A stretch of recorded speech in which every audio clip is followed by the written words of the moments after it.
What up? We've been playing more Slam Titan, and it is just stomping all over everything in PoE 2's endgame. It's such a fun, visceral build. They have really nailed the feeling of being a massive tank that just crushes monsters into dust. We fixed some of the weaknesses of the build at endgame and made some changes to make bossing feel a lot better. So before we jump into it, help us out with that YouTube busy work. Like, subscribe, and hype the video if you're on mobile. These all tell YouTube to show our content to more people, which helps us keep doing this. So as we've said before, this build was our league starter in patch 0.3, and we pushed it through all of the campaign and all the endgame content in that patch, pinnacle bosses, everything, and it was good, but we didn't go super high budget. And now that we have, wow, what a difference. The inflation in Vaal League is great for the state of gear because all that currency that's being added into the game by the temple is also useful for crafting, so gear has just never been better in this game. Armor is such a good defensive layer at high budget. With around 39,000 buffed armor and 250 to 300% of armor applying to elemental damage, monsters and maps do no damage at all. You're getting anywhere from 50 to 90% damage reduction from armor against all of the elemental damage that comes in, on top of that standard 75% from resistances. Normally when you get knocked down while sprinting or surrounded by big packs of abyss monsters, that's it, it's time to die. On this character, you just get up and kill everything. You're not locked in there with them, they're locked in there with you. So we had a few main problems we wanted to fix with the Slam Titan. The main issue was just dealing enough boss damage. We also wanted to get as tanky as humanly possible and basically have 0 deaths to trash in maps. And then third, we wanted to try and move a little faster through the maps. So let's talk about what we've done to solve those issues. First, let's go over bossing. Most of the map bosses that I'm killing so far here are max level powerful map bosses with effectiveness on every tablet and good defensive rolls on the waystones. We're talking mods like stun threshold and more life. The bosses are more dangerous and more difficult than max level pinnacle bosses, and they're less rewarding, but they are basically free. You just do a map, and doing something like running Olroth would cost like 20 divines per attempt. Bossing with a mace build is really easy in the campaign. You deal so much damage that you can just stun them and kill them in a couple of seconds. In the endgame, maces are arguably one of the most high skill archetypes to boss with because you really just can't build in a crit with a mace, which kind of limits your ability to deal tons and tons of damage, and then in-game bosses have a lot of resistance to stun build up. Because Stampede makes you move with each cast, you're really reliant on using it to deal damage and dodge boss attacks at the same time. It feels awesome when you do it right. You really do feel like a skilled player, but if you charge directly into a boss attack, you're probably going to die. This isn't necessarily a bad thing with the game or with the design of the build or anything, it's just a higher skill cap than you can get out of most other builds. The comboing of Forge Hammer, Infernal Cry, Stampede, and Hammer of the Gods feels amazing, and we've pushed that even further with some changes to lineage supports and bringing back Ancestral Cry. So let's start with Ancestral Cry. Ancestral Cry is a bit of a weird skill. It's kind of designed to be used with endurance charges. You can get like a pretty significant duration increase by using endurance charges, but generating endurance charges is pretty annoying. You have to do some shenanigans. You have to either waste support gems on your main skill or do some stuff with the tree that's just not very fun. So we're just kind of ignoring that and basically only using Ancestral Cry as an offensive cooldown for when we are doing combinations of mechanics like Abyss or Breach or Expedition, things where we've got a lot of guys to fight in a very small area and we just really want to kill them super fast, or as an offensive cooldown for bosses. So here's how Ancestral Cry actually works. It's a glory skill, which means you can't just use it like I'm hitting the keybind. It's not doing anything. You have to actually generate enough glory in order to use it. You need a full 100 glory, and you generate glory by igniting enemies. You get 100% of the monster power for each enemy you ignite, and monster power is 1 for normal monsters, 2 for magic monsters, 5 for rare monsters, and 20 for uniques. So igniting a boss several times, especially if you throw down a Forge Hammer and then cast Infernal Cry on it and Stampede around on it, that's actually pretty easy. You can ignite a boss like 5 times in the span of a couple of seconds and build up Ancestral Cry very, very quickly.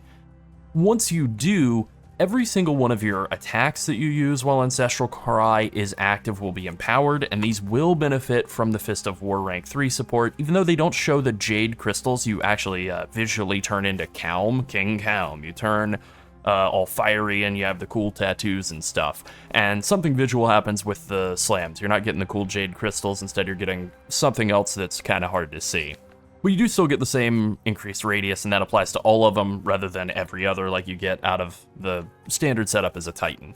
Additionally, every single one of the steps that you take, and that includes the steps that you take with Stampede, but also just walking around in circles, will cause a little fiery shockwave explosion. And that will make all of the fissures from Forge Hammer that you've exploded with a War Cry, either Infernal Cry or Ancestral Cry, because it is a War Cry, it will make the Forge Hammer fissures flare up, and they'll double flare up, basically triple flare up. They will do massive amounts of damage to bosses or anything that's unfortunate enough to be in that Forge Hammer's radius. The issue is, of course, that Ancestral Cry only lasts for like 8 seconds baseline. We can bump that up slightly with Prolonged Duration to like 11 or 12 seconds, but it's not super long. But that's okay, that's really all we need. Once we have Forge Hammer down and detonated and Ancestral Cry up, bosses are dying like as fast as they possibly can. They're just getting, overcooked. They're burned on the outside and frozen in the middle, basically. Elemental Armament and Close Combat work really well for just making this do more damage. Same with Fire Attunement, kind of a standard setup there. And then because we are igniting the bosses with other stuff, Immolate works really well. 30% extra damage out of the Ancestral Cry stomp damage just comes in kind of as a bunch more free damage. So we're just going all in on damage with Ancestral Cry, except for the one bonus to give it like 3 extra seconds of duration. It's definitely worth doing that. And now let's talk about Hammer of the Gods. So Hammer of the Gods is generally like our main boss nuking skill. It is also a glory skill just like Ancestral Cry, and what it requires is for you to heavy stun enemies to build up glory. It only requires 20 glory, so you heavy stun a boss, that generates 20 glory, now you can use Hammer of the Gods.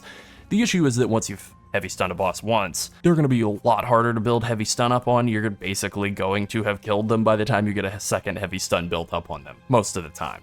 So the issue with that is that it makes Hammer of the Gods basically one cast per boss, right? So we're able to get around this entirely by using Zerfi's Infamy. What this does is it sets the glory of a skill to 50.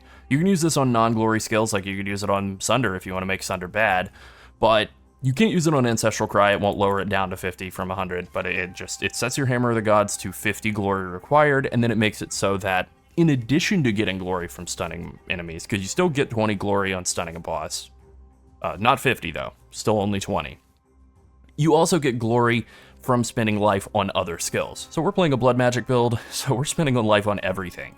So you can see I'm building up, like just by stampeding around, I'm building up glory on Hammer of the Gods right now.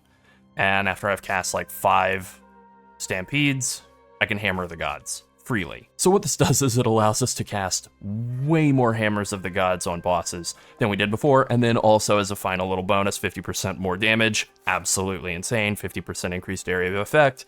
Helps us not miss. Really, really good. Then we have Rage Forged and Aftershock and Heavy Swing and Fist of War 3 all still in there. We ultimately just dropped Heft to get Hammer of the Gods in there. It's the weakest of the support gems by far for Hammer of the Gods, so that's what we're doing there. Then we have Adaloy's Bloodletting as another support gem that we can use, and what this does is it converts all of the mana cost over to life cost. Basically it's life tap or blood magic. We're already using blood magic, so it does nothing. But then it gives you 2% of damage as extra physical per 20 life cost up to 40. So basically your goal here is to find a skill that costs at least 400 life, and then that'll give you 40% extra physical on it. So if we look at all of our life costs on our skills, at level 30 with our plus skills from like weapon and gloves and amulet and everything being level 20, we get like 321 on Stampede, 298 on Hammer of the Gods. Neither of those are great candidates. 428 on Forge Hammer is okay, but Forge Hammer converts all of its damage over to fire. Once it's in fissure mode, it's 100% of fizz converted to fire. And we just have really, really, really good bonuses on that like help it do a lot more fire damage. Fire Attunement, Elemental Armament, Branching Fissures is the only thing we could maybe drop, but that really reduces the amount of area that we can get out of this. And then Rakiata's Flow is not mandatory. We're using that because, well, just to kind of spend some currency because we got it. But you can absolutely just use like Fire Pin rank 2 instead if you're going for a cheaper approach. But it's definitely worth using one of those two because it's all fire damage. That would be better than using Adaloy's Bloodletting for that final option. So Branching Fissures, like dropping that, you lose out on just so many fissures out of your Forge Hammer. It's so much smaller, there's so much less area being covered, so it's really not worth it to give that up, right? So The only other real options you could go for are either the final gem in Stampede, you would give up Holy Descent, which is a lot of life regen, it's 5% per second, and it's up pretty much all the time while you're mapping. It also gives you 50% reduced effective curses, which just feels really good when you're doing Temp Chains maps to have that cut in half. So, you know, you could maybe do it. You can see the damage jumps from like 17k to 21.5, like that's a pretty big bump. Or you can put it on Sunder. Sunder has an absolutely outrageous life cost. It's over 400, so it's 40% extra damage, and you can see Sunder does a ton of damage. You really only use it in the bossing combo, but technically you can use it to like off-screen monsters. You could see, like if you're fighting packs of enemies that are, I don't know, just like very inconveniently located, you can hit them with a Sunder, and now it's gonna do a crazy amount of damage, and you know, that's kind of nice, right? So that's ultimately what we've gone with, but it's definitely there as an option you could swap in place of Holy Descent instead if you want more damage while clearing. We have dropped Armor Explosion on Stampede. It just didn't feel like it was doing enough to help with clear. Like, it's not a bad option, but the tankiness given by Holy Descent, all of this insane amount of life regen, like just on its own, it's like 150 life regen with 3k life. So, you know, pretty good and up basically all the time. It felt like a worthy trade compared to the dinky little explosions out of Armor Explosion. But you can still use Armor Explosion if you prefer, if you're feeling tanky enough. So ultimately what this all does to the rotation and mapping is barely anything, right? Like you can hammer the gods occasionally if you want while mapping, and like it's a little easier and safer to use. You can use Ancestral Cry a little bit on like some League mechanics, you know, Breach, Abyss. If you find like a really gnarly League mechanic that you're kind of struggling with, you can pop Ancestral Cry and get a little bit of extra clear. But for bossing, it makes it way easier to like open up with a Hammer of the Gods or use them much earlier on and more frequently, especially after you've heavy stunned a boss. You can hit him with that Sunder and still hit him with Hammer of the Gods very easily, that combo. But really, once you have Ancestral Cry like loaded up and you have Forge Hammer blown up and then you have Ancestral Cry going, you're just gonna melt the boss. Like, the boss is just gonna die. All right, let's talk a little bit about the passive tree. So we haven't made too many huge changes, but I do kind of want to talk about, especially once you get from like level 90, where we have kind of this setup, and we're pushing into the like high 90s, like the stuff that you really want to emphasize. So Blade Catcher is just super awesome. Defending with 200% of armor against crits is very good. It really reduces the danger of crit as a like map mod or an expedition mod. It just makes it so non-threatening. There are a couple of other bonuses around here that are like, if you need to drop a point to pick up something else, they're kind of okay to drop, and that would be like Flip the Script is a good one to drop. It's 50% of your max life recovered whenever you heavy stun rare or unique enemies. It's a pretty good bit of regen, and it does feel nice when it procs, but it's not mandatory, right? Like, you can definitely live without it just fine.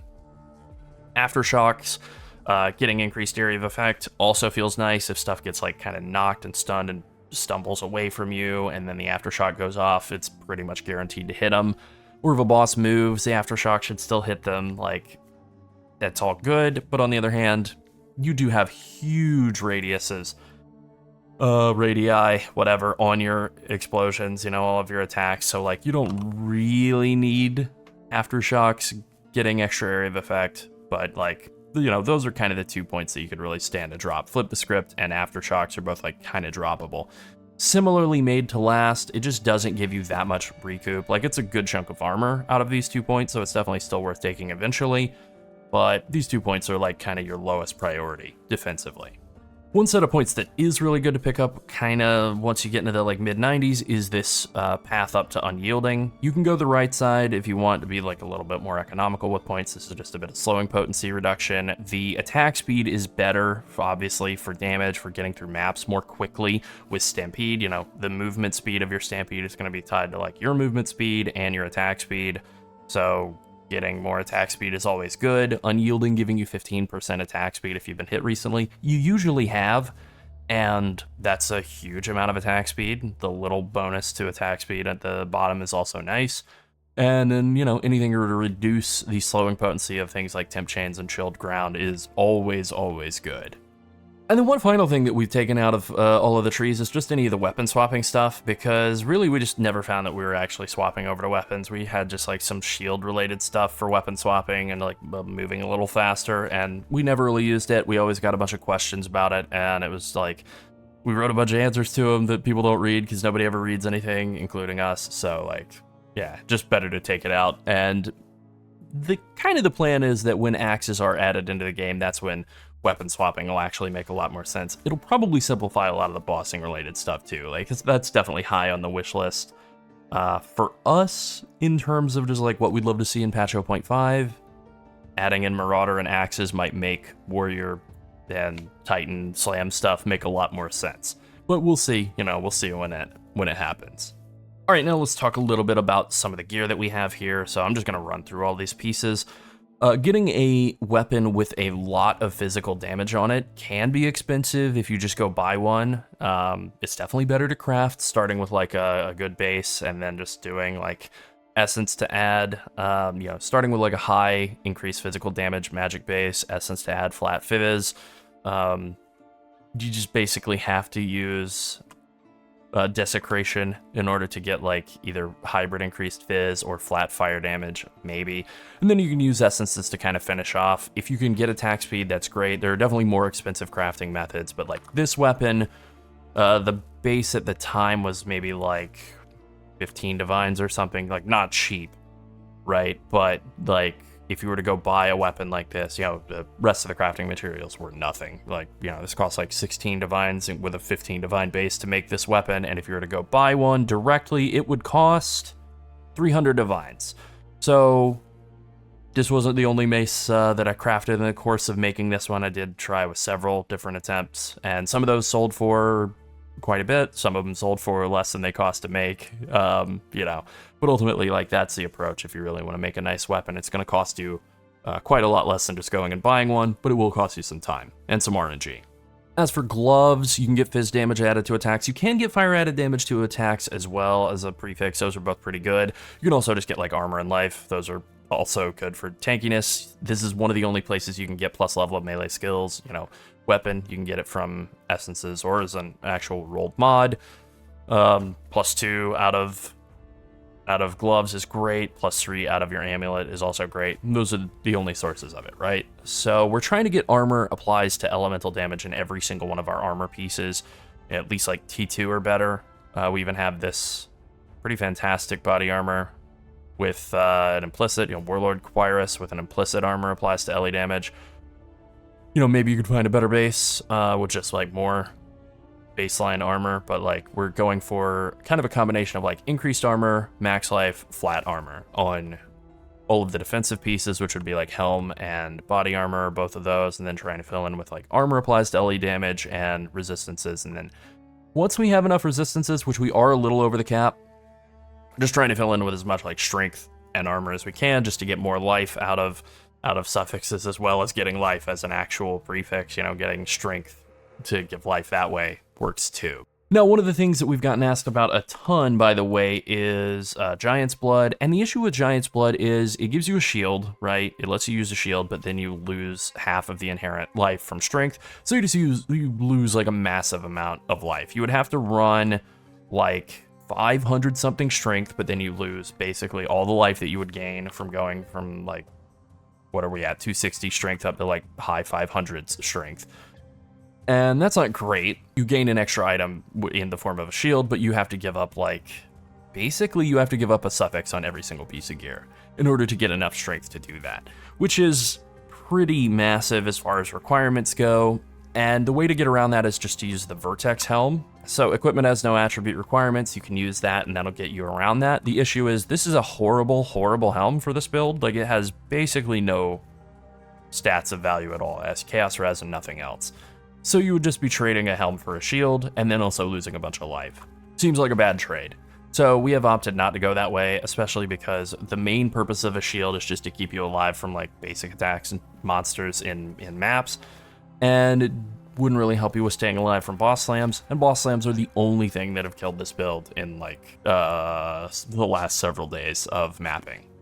Alright, so the one spot where we are getting some fire damage added to attacks is on our rings. You want to get life leech on at least one of your rings. You don't really need it on both, but then it's just like flat fizz, flat fire, life, resistances, again, same deal. And the amulet is a pretty standard like life, melee skills, some stats, resistances, global defenses from an essence, and then got lucky and desecrated increased armor from equipped body armor.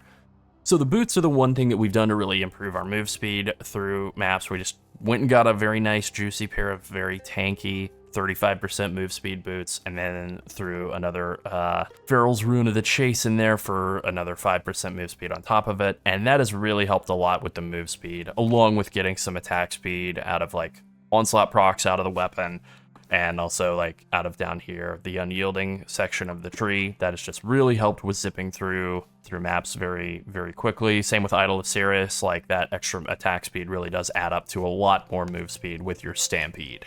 So the belt, we played around with Headhunter and with Rizlatha's Coil, and ultimately the tankiness that you can get out of getting a ton of armor out of a belt, and a bunch of life and strength out of a belt, and also some Chaos Res out of that belt, just wound up feeling a lot better defensively. The only other thing that's kind of left to talk about here is Olros Resolve is just the best defensive flask in the game. You should run it on any life-based build if you can afford it. And then there's charms, right? So you kind of have 4 charms that you want to run, and you can only run 3. 4 Utopia is amazing. It makes it so that you defend with double armor anytime you get stunned. Super good for an armor-based build. Makes it like you don't get stunned that much, but you get stunned often enough that you still kind of want to run this. And if you do get stunned as a melee build, you're basically dead, right? So then you have 2 slots for 3 other choices. Thawing Charm, not getting frozen, super important. Then you have Sanguis Heroum, bleed immunity, bit of consecrated ground defensive bonus coming out of that. Being bled is really, really bad on any build, but especially on this build, this like life build that's spending a lot of life to do damage and leech back life. Like, it really stinks. The problem is Ignite is the exact same, right? It's also really, really bad. So you can run Barrow's Anguish for Ignite immunity, or you can run Sanguis Heroum for bleed immunity. You kind of have to run one, and it's a little annoying that, you know, you basically are having to choose between then either freeze or ignite immunity or bleed immunity. Like, you have essentially 3 things that you really would like to cover, and you can only cover 2. Having played with both Barrow's Anguish and Sanguis Heroum, basically our takeaway is whichever one you're not running is the one that you feel like you really need, and then when you swap them, you go like, oh no, actually it was better the other way, and then it's just swapping back and forth all the time. Ultimately, these are both pretty good. This one's a little more offensive, this one's a little more defensive. You can kind of swap it back and forth depending on map mods if you really want to go that crazy, but otherwise, bleed immunity is just maybe a little bit more generically useful than ignite immunity. Alright, so that is pretty much it for the Slam Titan. This build absolutely nuked the end game. It felt super, super strong and tanky along the way too. It was super fun to play and to kind of iterate upon, and just make some like new changes, especially with those lineage support gems. Bringing back Ancestral Cry felt really good too, but getting to cast Hammer the Gods way more often on bosses and have it do 50% more damage is super good. Alright, that's it. Be sure to like and subscribe if you enjoyed the video, and finally thank you to all of our channel members. If you want to support us and help us make more PoE content, consider becoming a channel member as well. Thanks for watching. Bye.